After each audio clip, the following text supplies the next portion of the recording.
Good afternoon, student. Myself, Dashika Srivastav. I am going to present an important topic of science, which is force. So, we will discuss about force in this session. So, we will discuss what is force, the types of forces, how it acts, and we will discuss about the opposite force which opposes the force हम इसमें force के बारे में पूरी तरीके से सारे aspects को पढ़ेंगे और देखेंगे कि इसका इफेक्ट क्या है, इसकी इंपॉर्टेंस क्या है हमारी डेली लाइफ में. So what is force? Force is the action of one body on the another body.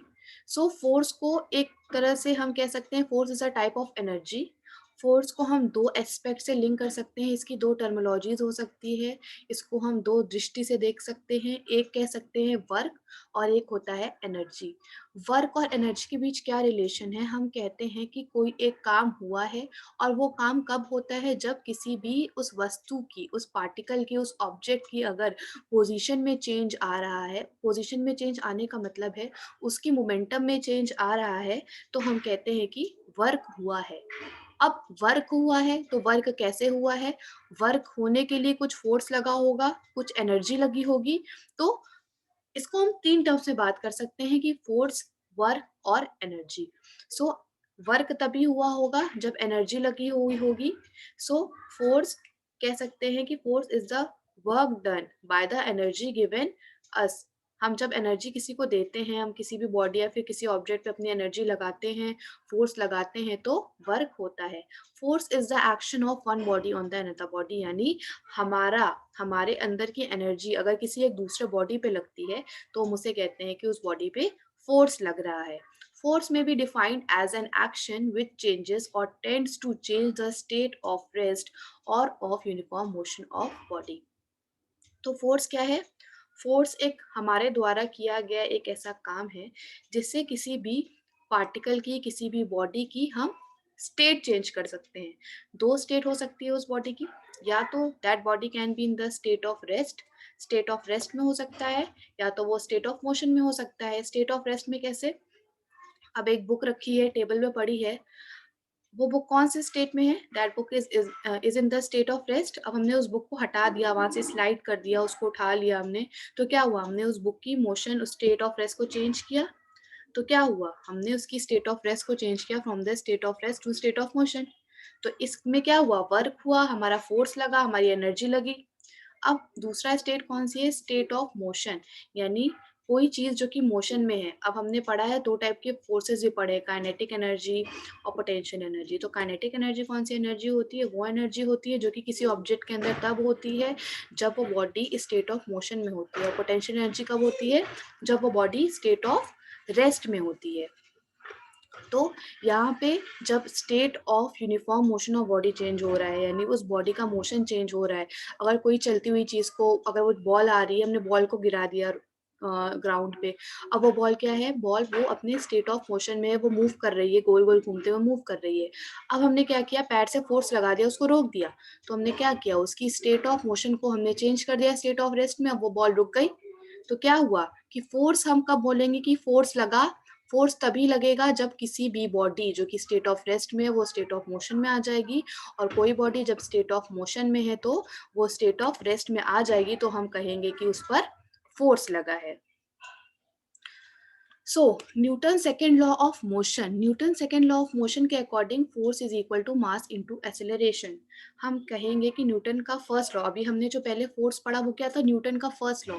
Newton ने अपने जो तीन लॉज हैं उसमें फोर्स को समाहित किया है, यानी फोर्स के अराउंड ही उन्होंने बात की है. उन्होंने पहले लॉ में कहा कि अगर एक बॉडी स्टेट ऑफ रेस्ट में है तो वो तब तक स्टेट ऑफ रेस्ट में रहती है जब तक उसके ऊपर कोई एक्सटर्नल फोर्स नहीं लगता है. और उसी लॉ का दूसरा नजरिया है कि अगर एक बॉडी स्टेट ऑफ मोशन में है तो वो तब तक स्टेट ऑफ मोशन में रहती है जब तक उसके ऊपर एक दूसरा फोर्स नहीं लगता. तो ये जो है वो फर्स्ट लॉ ऑफ मोशन था, यानी फर्स्ट लॉ ऑफ मोशन के अकॉर्डिंग हम कह सकते हैं कि कोई बॉडी अगर स्टेट ऑफ रेस्ट में है तो वो स्टेट ऑफ रेस्ट में ही रहेगी, स्टेट ऑफ मोशन में है तो स्टेट ऑफ मोशन में ही रहेगी तब तक जब तक उसके ऊपर कोई एक्सटर्नल फोर्स हम नहीं लगाते हैं. अब न्यूटन के सेकेंड लॉ पे आते हैं. न्यूटन का सेकेंड लॉ बात करता है एक टर्म की जो है इनर्शिया. इनर्शिया क्या है? ये बॉडी की इनेट एबिलिटी या फिर कह सकते हैं कैपेबिलिटी है कि वो जो ऑब्जेक्ट है वो उस ऑब्जेक्ट को कैसे परसीव करती है। यानी अगर वो बॉडी स्टेट ऑफ रेस्ट में है तो वो स्टेट ऑफ रेस्ट में ही रहेगी। मतलब अगर उसके ऊपर ये अगर बुक है वो स्टेट ऑफ रेस्ट में है, अगर हम उसको स्टेट ऑफ मोशन में लाना चाह रहे हैं तो हम क्या कर रहे हैं, उसके ऊपर फोर्स लगा रहे हैं। पर वो बॉडी क्या चाहती है कि वो अगर स्टेट ऑफ रेस्ट में है तो वो स्टेट ऑफ रेस्ट में ही रहना चाहती है, और अगर कोई बॉडी मोशन में है तो वो मोशन में ही रहना चाहती है। तो वो चीज़ जो बॉडी जिस स्टेट में है वो उसी स्टेट में रहना चाहती है, तो उसे हम इनर्शिया कहते हैं।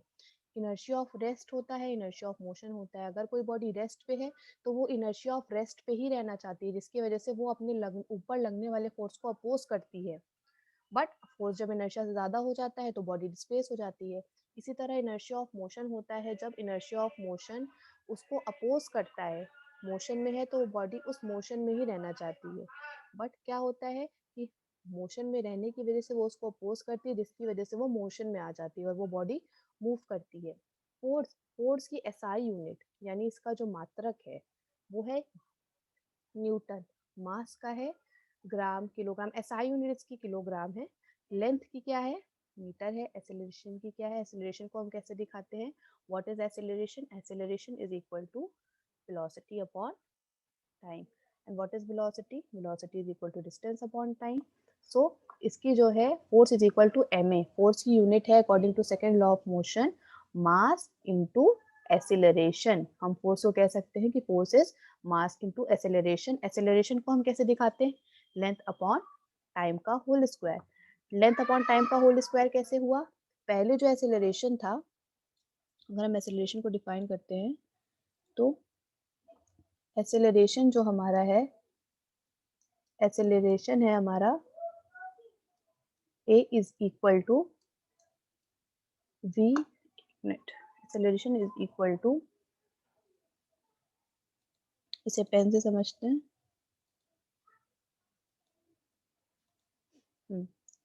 a is equal to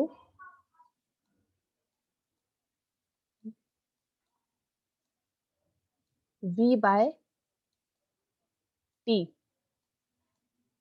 okay, ठीक है। तो जब तक फोर्स जो था मास इनटू एक्सेलरेशन था तो हमने इसको लिखा a is equal to v upon t। पर जब हमने कहा कि v क्या है, हम v को भी डिफाइन करेंगे, v यानी वेलोसिटी, इसको हम लिख सकते हैं लेंथ अपॉन टाइम।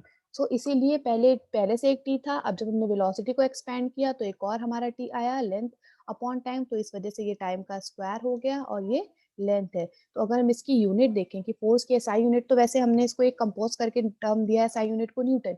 अगर हम बात करते हैं इसके टर्म्स में तो मास क्या होती है, किलोग्राम। ओके, सो इसको हमने बोला किलोग्राम। लेंथ की क्या होती है, लेंथ की होती है मीटर, और टाइम की क्या होती है, सेकेंड का स्क्वायर। तो क्या हो गई इसकी यूनिट, किलोग्राम इंटू मीटर पर सेकेंड का स्क्वायर, ये इसकी एसआई यूनिट है। The original form of Newton's second law states that the net force acting upon an object is equal to the rate at which its momentum changes with time। तो यानी अगर हम second law के according देखें, Newton के second law के according force को समझें तो फोर्स क्या है, ये rate of change of momentum है। मोमेंटम क्या है, rate of change of momentum है विथ टाइम। तो टाइम के साथ जो rate of change of momentum हो रहा है उसे ही हम कहते हैं Newton's second law of motion. अब फोर्स की इफेक्ट क्या है, क्या क्या इफेक्ट है जिसकी वजह से हम कहते हैं कि हाँ फोर्स लगा है।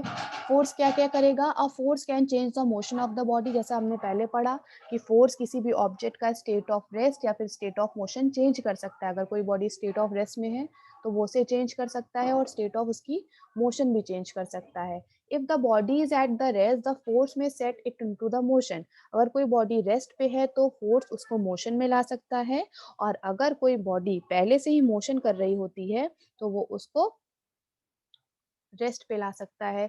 रेस्ट पे लाने के बजाय वो उसको एक्सेलरेट और रिटार्ड भी कर सकता है। ऐसा नहीं है कि कोई बॉडी अगर मोशन में है तो उसे अगर हम रेस्ट पे लाएंगे तभी हम कहेंगे कि फोर्स लगा। अगर बॉल है वो स्लोली मूव कर रही है, हमने उसको स्लाइड किया ग्राउंड पे, अब वो मूव कर रही है, मूव कर रही है, हमने क्या किया, उस पे फोर्स लगाया और उस फोर्स की वजह से वो बॉल और तेज मूव करने लगी, तो क्या कहेंगे हम, due to the force the object accelerated its motion. अब अगर उस फोर्स की लगने की वजह से उस बॉल की स्पीड कम हो गई ड्यू टू फ्रिक्शन, क्या होता है कभी कभी हम बॉल की वजह से, जब खुरदुरी सरफेस होती है, रफ सरफेस होती है, तो बॉल जो स्लाइड कर रही होती है, ज्यादा तेज स्लाइड कर रही होती है, अगर सरफेस रफ हो गई, इरेगुलर सरफेस हो गई, तो वो क्या करती है, बहुत अच्छे से नहीं स्लाइड कर पाती है। तो उसमें क्या होता है, फोर्स जो लगने वाला फोर्स क्या करता है, उसकी स्पीड को रिटार्ड कर देता है, उसके एक्सेलरेशन को रिटार्ड करता है, जिसकी वजह से उसकी मोशन पर इफेक्ट पड़ता है। It can bring the object into the rest by retarding the motion of the object. अब क्या होता है, पहले तो केस में अगर वो मोशन में है तो वो उसकी स्पीड को या तो एक्सेलरेट करेगा या तो रिटार्ड करेगा। पर ऐसा भी हो सकता है कि उसकी स्पीड को रिटार्ड करते करते उसकी स्पीड इतनी कम हो जाए कि finally that body come in the state of rest. ऐसा हो सकता है कि वो फाइनली स्टेट ऑफ रेस्ट में आ जाए। It can produce internal stresses in the body on which it act. ऐसा भी होता है कि फोर्स लगने वाले बॉडी के इंटरनल सरफेस एरिया पे क्या करे, स्ट्रेस लगाए, जिसकी वजह से कभी क्या होता है, बैलून के अंदर हम फोर्स बैलून के अंदर अगर हम हवा भर रहे हैं तो क्या हुआ, उसके अंदर उसके बॉडी के इंटरनल सरफेस एरिया पे इतना स्ट्रेस लगा कि लास्ट में क्या हुआ, बैलून बर्स्ट हो गया। तो वो भी फोर्स लगा ना, फोर्स लगा जिसकी वजह से वो बर्स्ट हुआ। तो ये इफेक्ट्स हो सकते हैं फोर्स के, जिसकी वजह से कोई बॉडी बर्स्ट भी हो सकती है, उसका स्टेट भी चेंज हो सकता है, वो बर्स्ट भी हो सकती है। और रिटार्डेशन की स्पीड इतनी कम हो सकती है कि फाइनली वो किस में आ जाए, फाइनली वो बॉडी हमारी रेस्ट पे आ जाए। सो ये जो 3 इफेक्ट्स थे, ये क्या थे, फोर्स लगने के बाद किसी बॉडी में क्या इफेक्ट होता है, ये उन इफेक्ट्स की लिस्ट थी। नेक्स्ट स्टेप पे आते हैं, फोर्स कौन से होते हैं, 2 टाइप के होते हैं फोर्सेस हमारे। एक होता है कॉन्टैक्ट फोर्स, एक होता है non contact force. Contact forces वो होते हैं जो कि एक दूसरे के कांटेक्ट में आने पे लगते हैं। नाम से ही पता लग रहा है, कांटेक्ट है यानी दो बॉडीज का आपस में संपर्क होगा तभी वो फोर्स लग रहे होंगे। एक्शन फोर्सेस और at a distance forces are the forces when two bodies are at distance। जब कोई दो बॉडीज आपस में डिस्टेंस पे हों तब जो फोर्स लगता है उसे हम कहते हैं action at a distance force या फिर नॉन कॉन्टैक्ट फोर्स। तो इनकी लिस्ट है, frictional force, tension force, normal force, air resistance force, applied force, spring force. थोड़ा सा हम लोग ब्रीफ में देखते हैं छोटे में। फ्रिक्शनल फोर्स क्या है, वो फोर्स है जब एक बॉडी एक सरफेस पे स्लाइड करेगी तो जो सरफेस फोर्स लगाएगी अपोजिंग फोर्स, फोर्स के डायरेक्शन में, उसे हम फ्रिक्शनल फोर्स कहेंगे। टेंशन फोर्स क्या है, टेंशन फोर्स जब कोई स्प्रिंग एक फिक्स सपोर्ट से हम लोग उसको लटकाएंगे तो क्या होगा, जो स्प्रिंग फोर्स लगा रही होगी, टेंशन जो लग रहा होगा स्प्रिंग में, that is a tension force. Normal force कौन सा फोर्स है, जब किसी बुक को हमने किसी टेबल पे रखा है तो वो परपेंडिकुलरली डाउनवर्ड फोर्स लगा रही है टेबल पे, और वो टेबल पे क्यों स्थिर रूप से है, क्योंकि टेबल भी अपोजिट डायरेक्शन में अपवर्ड एक फोर्स लगा रही है, जिसकी वजह से बुक एक बैलेंस स्टेट ऑफ रेस्ट पे है उस टेबल पे, तो वो नॉर्मल फोर्स है। एयर रेजिस्टेंस फोर्स कौन सा है, एयर में जो रेजिस्टेंस होता है, जैसे जब हम चलते हैं हवा चल रही होती है तो हम आगे मूव करते हैं, अपने फोर्स से हम आगे मूव करते हैं। पर एयर क्या होती है, एयर का जो खुद का रेजिस्टेंस होता है वो हमारे ऊपर अपोजिट फोर्स लगा रहा होता है। देखते हैं ना, हवा जब चलती है, आंधी जब चलती है, तो हम जब आगे बढ़ते हैं तो हमें दिक्कत होती है आगे मूव करने में। वो फोर्स हमें क्या करता है, रेजिस्ट करता है आगे मूव करने के लिए। तो that is the air resistance force. Fifth one is applied force. Applied force कौन सा फोर्स है, वो फोर्स जो कि हम किसी भी उस बॉडी पे लगाते हैं जो कि already in the state of motion होती है, तो that force is the applied force. Spring force कौन सा फोर्स है, स्प्रिंग फोर्स को हम डिस्कस करेंगे। ये स्प्रिंग होती है, ऐसे ऐसे ऐसे ऐसे ऐसे ऐसे स्प्रिंग होती है। तो जब हम स्प्रिंग को एक साइड खींचते हैं, अगर हम इधर खींचते हैं तो क्या करती है, वो एक्सपैंड होती है। ठीक है, हमने उसके ऊपर इधर साइड फोर्स लगाया, बट स्प्रिंग का खुद का कौन सा फोर्स है जो कि उस फोर्स को अपोज करता है, कि जैसे हमने छोड़ा वापस से वो उधर आ गई। तो स्प्रिंग के अंदर एक वो क्वालिटी होती है कि वो मतलब हर बॉडी के अंदर एक क्वालिटी होती है कि वो अपने ऊपर लगने वाले फोर्स का अपोजिशन करती है, उसको अपोज करती है। Second is action at a distance force. Action at a distance force कौन से फोर्सेस है, वो फोर्सेस जो कि कांटेक्ट में नहीं रहते, वो फोर्सेस जो कि कांटेक्ट में लेने पर लगते हैं, दैट इज कांटेक्ट। और वो फोर्सेस जो कि डिस्टेंस होती है, जैसे ग्रेविटेशनल फोर्स, सेब गिर का गिरना जमीन पर, आपने बहुत कॉमन एलिमेंट्स का एग्जांपल है कि जब सेब गिरता है ज़मीन पे, क्यों गिरता है? क्योंकि ग्रेविटेशनल फोर्स होता है अर्थ का, जो कि लगता है किस पे?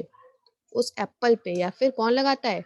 अर्थ की सरफेस लगाती है, उसके ऊपर सिचुएटेड हर ऑब्जेक्ट पे जो फोर्स लगने वाले ऑब्जेक्ट पे जो फोर्स लगता है वो ग्रेविटेशनल फोर्स होता है। इलेक्ट्रिकल फोर्स कौन सा फोर्स होता है? Electrical force electromagnetic forces. Magnetic forces कौन से? इलेक्ट्रिकल प्लस मैग्नेटिक का जो फोर्स होता है उसे हम बोलते हैं इलेक्ट्रोमैग्नेटिक फोर्स। इनको अलग अलग देखते हैं। मैग्नेटिक फोर्सेस क्या है? जब दो मैग्नेट्स को आपस में पास लाते हैं तो अपने आप चिपक जाते हैं, आपने देखा है। इलेक्ट्रिसिटी वाले फोर्सेस क्या है? रेजिस्टेंस लगता है, इलेक्ट्रिकल फ्लो होता है चार्जेस का, तो वो जो फोर्स होता है दैट इज इलेक्ट्रिकल फोर्स। अब अप्लाइड फोर्स हम देखते हैं। What is applied force? A force that is applied to an object by a person और another object, that is a applied force. यानी अगर एक पर्सन किसी भी एक ऑब्जेक्ट पे फोर्स लगा रहा है तो that is the applied force. If a person is pushing a desk across the room then there is an applied force acting upon the object. यानी अप्लाइड फोर्स वो फोर्स है जो कि हम किसी भी ऑब्जेक्ट पे स्लाइड करने के लिए लगा रहे हैं, उसको एक जगह से दूसरी जगह मूव करने के लिए लगा रहे हैं, तो वो फोर्स हमारा अप्लाइड फोर्स के अंदर आता है। The applied force is the force exerted on the desk by the person. अब हम जो फोर्स उस डेस्क पे लगा रहे हैं वो तो हमारा खुद का फोर्स है, पर वो जो फोर्स डेस्क हम पे लगा रही है, जैसे मैंने इस डेस्क को आगे की तरफ मूव किया, वो आगे की तरफ क्यों मूव हुई? क्योंकि जो हम फोर्स लगा रहे हैं वो डेस्क के द्वारा लगाए हुए मेरे ऊपर लगाने वाले फोर्स से ज्यादा हो गया, तभी तो डेस्क मूव हुई। अगर कोई भारी सामान है, जैसे मान लीजिए अलमारी है या फिर कोई भी बहुत भारी सामान है, अगर हम उसको घिसका रहे हैं तो वो क्यों नहीं खिसकती, वो क्यों नहीं स्लाइड करती? क्यों? क्योंकि उसका अप्लाइड फोर्स हमारे द्वारा लगाए हुए फोर्स से बहुत ज्यादा होता है, तो वो नहीं मूव कर पाती है। तो ये फर्स्ट फोर्स था। अब ग्रेविटी फोर्स क्या है?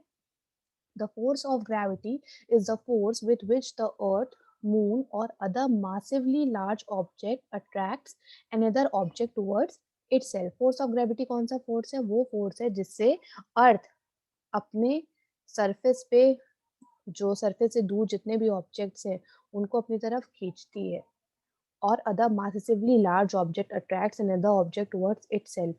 क्या होता है? अब अर्थ का ग्रेविटेशनल फोर्स आपको पता है छोटे छोटे चीजों पे तो काम कर जाता है। बिल्डिंग से कोई चीज गिर रही तो वो नीचे ही गिर रही है। आपने देखा होगा मून पे ऐसा नहीं होता है, अगर हम गिरा रहे हैं तो वो नहीं गिरेगी जमीन पे।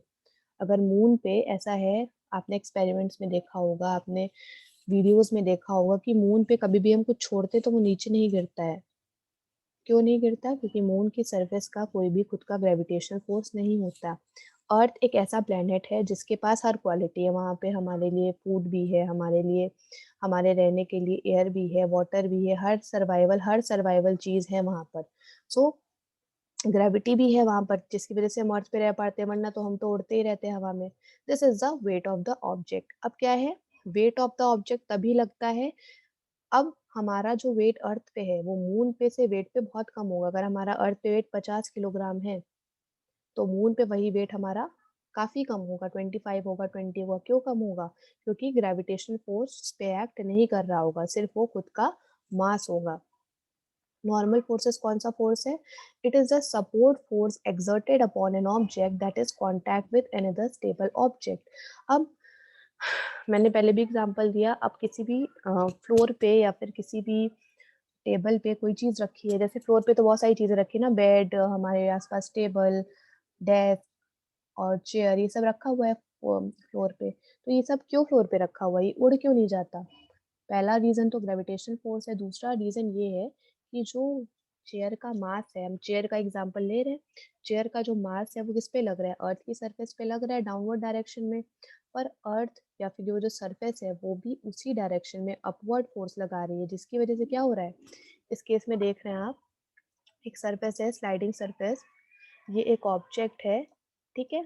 इस ऑब्जेक्ट का एक डाउनवर्ड फोर्स लग रहा है नीचे, पर नॉर्मल फोर्स कौन सा है? जो ये सरफेस लगा रही है ऊपर की तरफ। तो दो फोर्स लगते हैं हर जगह।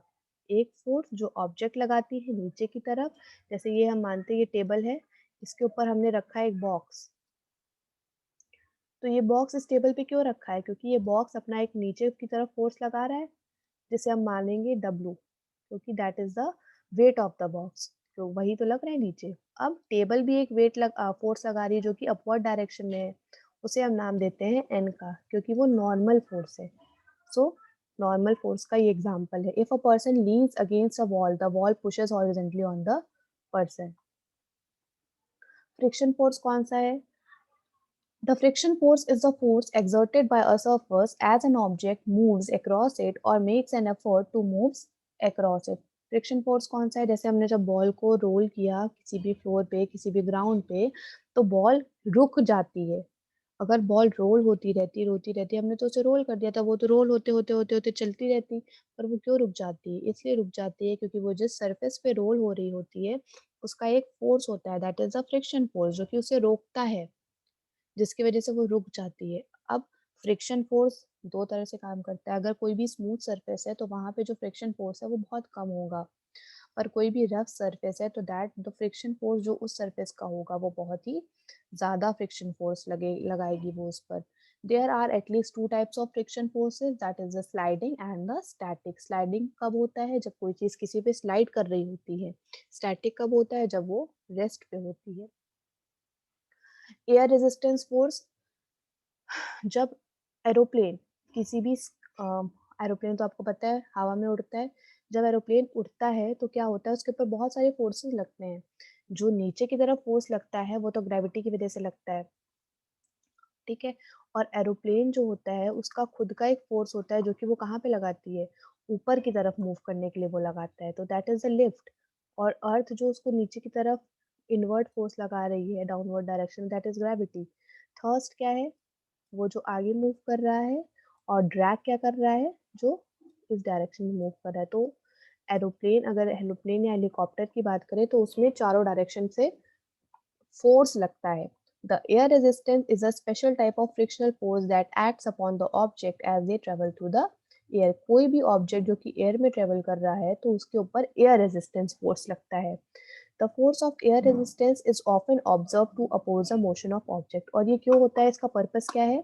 किसी भी ऑब्जेक्ट का जो मोशन है, अगर ऑब्जेक्ट इस डायरेक्शन में मूव कर रहा है तो एयर रेजिस्टेंस फोर्स जो है वो इस डायरेक्शन में लगेगा, जिससे वो उसकी डायरेक्शन को अपोज कर सके। This force will frequently be neglected due to negligible magnitude. ये फोर्स को हम नेग्लिजिबल मानते हैं। क्यों? क्योंकि ये बहुत ही, जो इसका मैग्नीट्यूड होता है बहुत ही कम होता है। जैसे कि मतलब वो हमारे मोशन में कोई इफेक्ट, उसका काम तो होता है कि वो हमारे मोशन को डिटार्ट कर सके, कम कर सके, बट उसका मैग्नीट्यूड इतना कम होता है कि हमारा जो मोशन है वो उससे ज़्यादातर इफेक्ट नहीं होता है। टेंशन फोर्स कौन सा फोर्स है? It is the force that is transmitted through a string, rope, cable or wire when it is pulled tight by forces attacking from the opposite ends. जब एक रस्सी को मैंने पकड़ा या फिर एक रस्सी को मैंने एक नॉट से टाई कर दिया, एक फिक्स सपोर्ट से बांध दिया और उधर से मैं खींच रही हूँ, तो वो जो स्ट्रिंग है या वो जो रोप है, वो जो वायर है, वो जो केबल है, उसके अंदर का खुद का जो फोर्स होगा, that will be the tension force. That will be directed, और कहाँ लगेगा वो? उसकी लेंथ पे, जो जितनी उसकी लेंथ है उस पे लगेगा। अगर हम उसे इधर की तरफ खींच रहे हैं टुवर्ड्स द राइट तो वो टुवर्ड्स द लेफ्ट लगेगा, और टुवर्ड्स द लेफ्ट खींच रहे हैं तो वो टुवर्ड्स द राइट लगेगा। नेक्स्ट है हमारा spring forces. Spring forces according to the name हमेशा स्प्रिंग में ही लगता है। It is the force exerted by a compressed or stretched spring upon any object that is attached to it। यानी किसी स्प्रिंग में अगर कोई ऑब्जेक्ट अटैच किया है, तो जैसे कि अगर वो कंप्रेस हो रहा है, अगर स्प्रिंग ऐसे हो रही है तो वो कंप्रेस हो रही है, अगर हम स्प्रिंग को ऐसे खींच रहे हैं तो एक्सपैंड हो रही है, दैट इज रेयर फैक्शन। और अगर उसको हम कंप्रेस कर रहे हैं तो क्या है? कंप्रेशन है। So object that compresses or stretches a spring is always acted upon by a force that restores the object to its rest or equilibrium position। तो स्प्रिंग फोर्स का काम क्या है? ये जो ऑब्जेक्ट है उसको उसकी रेस्ट की पोजीशन पे ही रखना चाहता है, उसकी इक्विलिब्रियम पोजीशन पे ही रखना चाहता है। तो this was all about the different types of forces. हमने इसमें डिफरेंट टाइप्स ऑफ फोर्सेस पढ़े। Spring force, tension force, air resistance force, friction force, normal force, gravity force, applied force. So ये सारे फोर्सेस थे, contact as well as non contact forces. So अब हम देखेंगे collinear, concurrent, coplanar. Coplanar, non coplanar और concurrent forces क्या होते हैं। कोलिनियर फोर्सेस वो होते हैं जो कि एक एक्शन लाइन पे लगते हैं। कॉनकरेंट फोर्सेस वो होते हैं जो कि एक पॉइंट पे मीट करते हैं, मतलब स्ट्रेट लाइन में नहीं लगते हैं जो फोर्सेस। कोप्लेनर कौन से होते हैं? वो फोर्सेस जो कि एक सेम प्लेन की लाइन पे लगते हैं, उन्हें कोप्लेनर बोलते हैं। जैसे ये एक प्लेन है, दूसरा प्लेन है, तो दोनों प्लेन अलग अलग प्लेन पे लगने वाले फोर्स को कोप्लेनर कहते हैं। कोप्लेनर कॉनकरेंट फोर्सेस कौन से हैं? वो फोर्सेस जो कि एक पॉइंट पे मीट हो जाते हैं and their line of action lie on the same plane, they are known as coplanar concurrent forces. Non coplanar कौन से हैं? जिनकी जिनकी जो पॉइंट है वो तो एक होगा, बट लाइन ऑफ एक्शन क्या होगा? सेम प्लेन पे लाइन नहीं करेगा। कोप्लेनर नॉन कॉनकरेंट फोर्सेस वो प्लेन होते हैं जिसकी action of line same plane पे लाई नहीं करती है। और non coplanar non current forces वो है ना कि वो एक पॉइंट पे मिलते हैं, ना ही उनकी action of line same point पे लाई करती है। Thank you.